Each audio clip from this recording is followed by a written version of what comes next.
going on, Center City Church? You already know. 1 year in. Congratulations. Congratulations to you too. Yes, it's the anniversary of our podcast.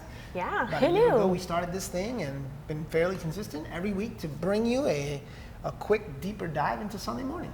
Yeah, and this was a great Sunday. It was. This series has been phenomenal. It's been a lot of fun. It really has. Yeah, I love, one of the things that I really love about it, even though I get a little bit of a preview because we do sermon prep and that sort of thing, is we're taking a lot of passages that I've read my whole life, but kind of looking at them in a way that I've never thought about before. And that's definitely true of this story. Jesus feeding the 5,000, that's like a Sunday school story. Like, I feel like that's one of the first stories that I ever learned, but I don't think it was until we prepped the sermon that I actually thought about the conversation Jesus was having with his disciples leading up to this miracle. Overhead projector or flanogram? The flannel, yeah. Yeah? It took me a minute to think, like, what is he talking about? Yeah. But I went to like old school church, so we had Sunday school in classrooms. Yeah. No projectors, chalkboard, like. Right before service is used about an hour, and then you had a little break. Ours was after. Oh, look at that. Well, they had two, but my family went to the early service because football. So There you go. 8:45 church, 10 o'clock Sunday school, home by 11:30. There you go. And football season. So congratulations to everybody who won. And sorry for to the everybody who rest of lost. us. But there's still hope, and that's the great thing about football. Every season, you think there's hope, no matter who you are, from the Yeah. worst to the best. Yeah, and I love something about Center City that I love. This is so not about the message, but it is about Sunday. The first Sunday of football season, people wear jerseys for Yeah. so many teams, and it's not like anyone coordinates or is like, hey, No. let's all wear our jerseys. But we had the Bears, the Eagles, the Browns, the Panthers. Buccaneers. Were there Bucks Yeah, jerseys? there's some Bucs jerseys out there, some Yeah. Brady jerseys. It's crazy. I had a friend who's like, so do you guys do anything big for football? And everybody wears their jerseys. I'm like, no, we don't do anything, but they all show up with their jerseys anyway. We don't really have to. So Yeah, it's kind Welcome of to fun. football And season. shout out to Christine Hernandez because I asked who her team had, and she thought I was talking about fantasy football, and immediately started going in on who she was playing. So There you go. Yeah, we like football around here. yeah, we do. You know what we also like? What do we like? Jesus. Let's go. It's a great transition. Trying my A best. year in, our transitions and segues. Professional. Amazing. You're working really hard on that. Yeah. It's great. We Yeah, love Jesus. We do. So let's talk about the feeding of the 5,000. Yes. I want to start with the very beginning of the problem that the disciples noticed, because I feel like we just kind of rushed through that. But basically they had thousands of people there, right? Because it was 5,000 men, so women and children would have made it more. And they were getting hungry. Yeah, so Jesus presents the solution. He says, show me where we can buy bread. He presents the problem, doesn't he, first? Yeah, to some degree. I mean, but yeah, like I think where this passage kind of messes me up is Jesus is quick to point to the solution, right? Like, just show me where to buy bread. But the disciples were fixated on pointing to the problem. And I can't tell you how many times that's true in my own life, where God asks of me to do something, because when God asks, it's because he has the solution. But I'm so obsessed with considering the problem, considering what the problem is going to take, considering the energy, resource, planning, that in my own head, there's times where I'm saying no to the wrong question. And it creates bottlenecks in seasons of faith, I believe. Yeah, I hadn't thought about this till right now, but there's something so beautiful about the way that the passage says that Jesus knew what he was going to do. So he could have just done it, but there's something in his nature that he wanted to bring the disciples along with that, even if that meant they needed a teaching moment of asking the wrong question and getting it wrong. And I think that's still true now of us when God asks us to be generous. He doesn't need us to be generous to be able to accomplish his purposes, but he's inviting us into what he's doing. Absolutely. And unfortunately, when it comes to our finances specifically, we have a tendency of being a little anxious about it. So it becomes very, the philosophy, the terminology that we used was there's scarcity mindset, and then there's a generous mindset, or a mindset of generosity. And for so many people, when they talk about their finances, there's a consistent scarcity mindset. And I'm just going to put the caveat in that it doesn't matter how much money we're talking about. You can talk to some of the most financially well-off people in the world, and yet there's still a scarcity mindset. And those two mindsets seem to be at war within each of us. Yeah, I mean, I can feel them at war in my own self because it's so easy, especially if you watch or read the news and it's constantly inflation and that sort of thing, to think, man, I need to hold on tighter. And yet I love what you pointed out is that Jesus doesn't ask how. That's the question. Was it Philip who asked how? Yeah. Philip or Andrew? I Both get of them them, mixed up. yeah. But he's saying where. Like, it's just a test of, are you going to put in my hands what you have? Yeah, show me the bread. Yeah. Just put the bread in my hands, which, again, I think for a lot of us, that's the tension. Like, we feel like the finances that we have are our responsibility to navigate and to kind of plan. And unfortunately, if that's our perspective, that means that it's on us to make sure that every decision's the right decision and every investment's the right investment. And that's anxiety developing. Versus this picture of our finances we see in Scripture that all of it belongs to Him. He's just asking us to steward it. And then,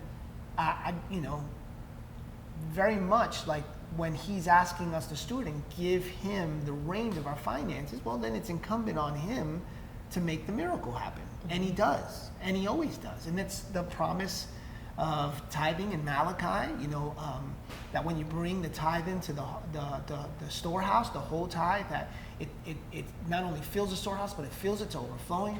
We see it with the miracle of the feeding of the 5,000. When you bring the bread to Him through His miraculous hand, He's able to do what nobody else can do. And they brought home 12 baskets full of bread.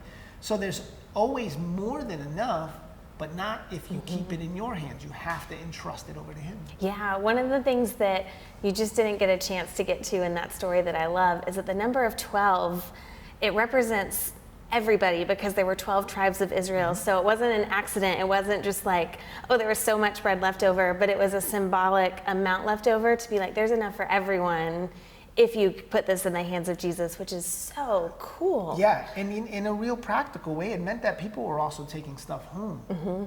Again, you see that there's more than enough, and our posture towards excess should be that we bless others. Yeah.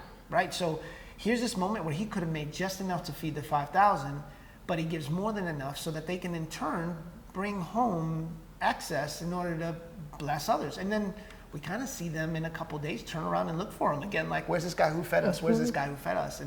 And really, it paints a beautiful picture of what we should be doing with our excess. Yeah, one of the things that we don't always think about when we talk about generosity, it's easy for us to equate that to our finances, but you really taught about this idea of investment, and we can invest our finances, but we also invest our time and just our priorities in the kingdom.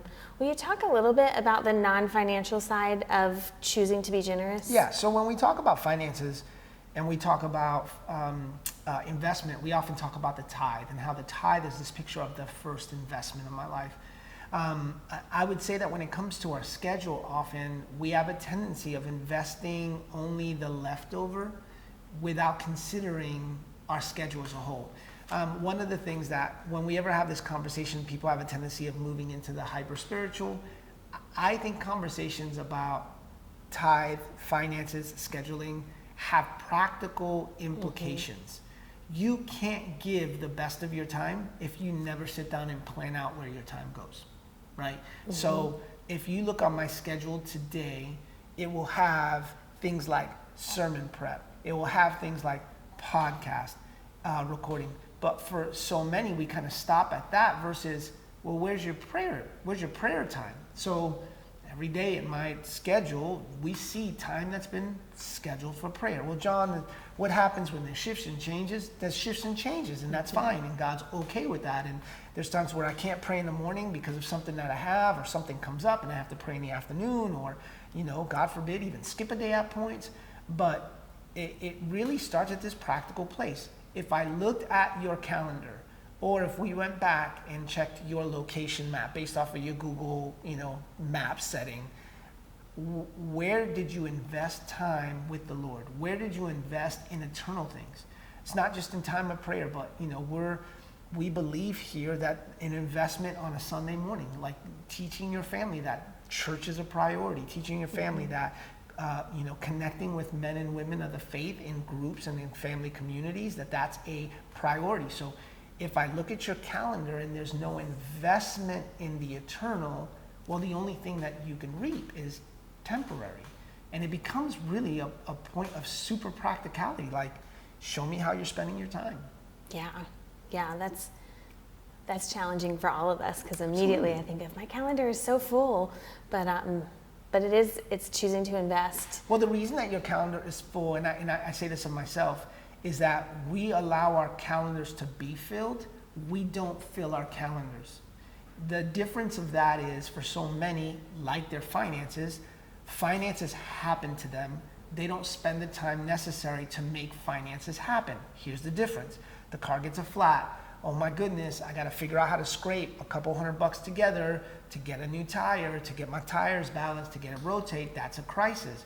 Versus if I had a financial planner sitting next to me, and there's a couple of you that are out there that are like absolutely jumping to your feet right now. If there's an intentionality to say, okay, before I get to the flat tire, I have my emergency fund set aside. I have my auto repair fund set to the side, and so I didn't use it last month. I'm gonna keep it moving, and I'm dictating how finance happens. So when there are emergencies, I have room within the margins because I did a diligent job of doing finances, not having finance happen. Well, it's the same thing with our schedule. We only schedule the things that are super critical that happen in the last minute. You get the phone call, my goodness, my friend's going through all these problems, and I gotta put them on the schedule, and then my boss asked me last minute to have 5 or 6 meetings.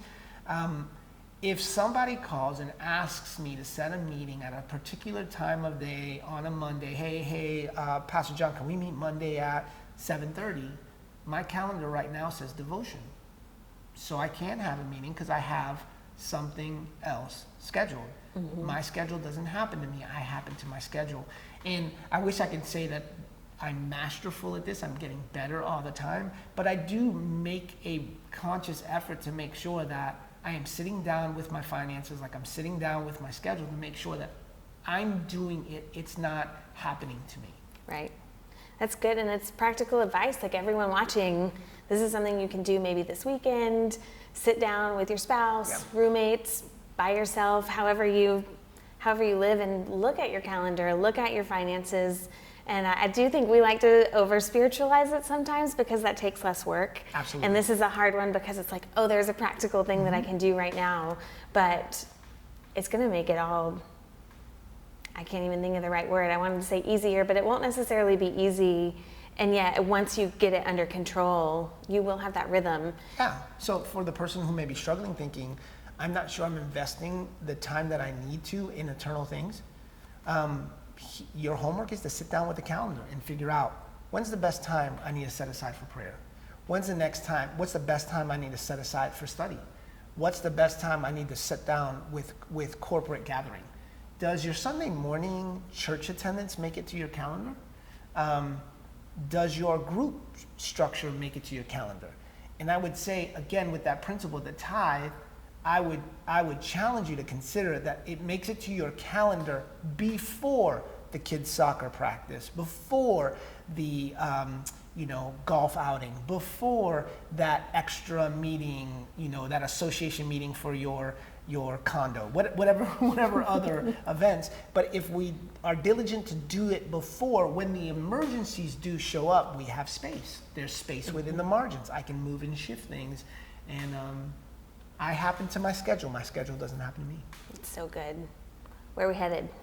Oh my goodness, where are we headed, Pastor Ashley? Move week 4, and we are talking about the rescue. I couldn't tell if you were like, help me out because I can't remember. No, but if I was, you just called me out anyway. Sorry. No, that really, we've been talking about what the way that we should move as a church. And we cannot move collectively as a church if we're not in love with the things that God's in love with. And one of the things that God's in love with is rescuing the lost and So wandering. excited. So yeah, this is a heart message for me. I think all these messages are hard, but this is really a heart message for me because I was lost, I was wandering, and someone cared enough to extend hope and love in a season where I was broken. And really, I just, it's been my prayer that we multiply people who are obsessed with the rescue. So that's where we're at. Yeah. Oh, I can't wait. So Yeah, it's gonna be great. be here Sunday at 10. Don't forget, we've got family dinner tonight, 6:30. We'd love to see you there too. Have a great week. Yes, have a great week. Oh, by the way, if you are a female in in the room, but this isn't a room. So if you're sitting there watching this and you're a female, we do have our women's retreat, our Rest and Refresh, which Yeah. is right around the corner. So we'll drop some information about that in the description to give you a link that you can check more information about that. It's gonna be great. Yeah, it's going to be awesome. See you Can't wait soon. to see you.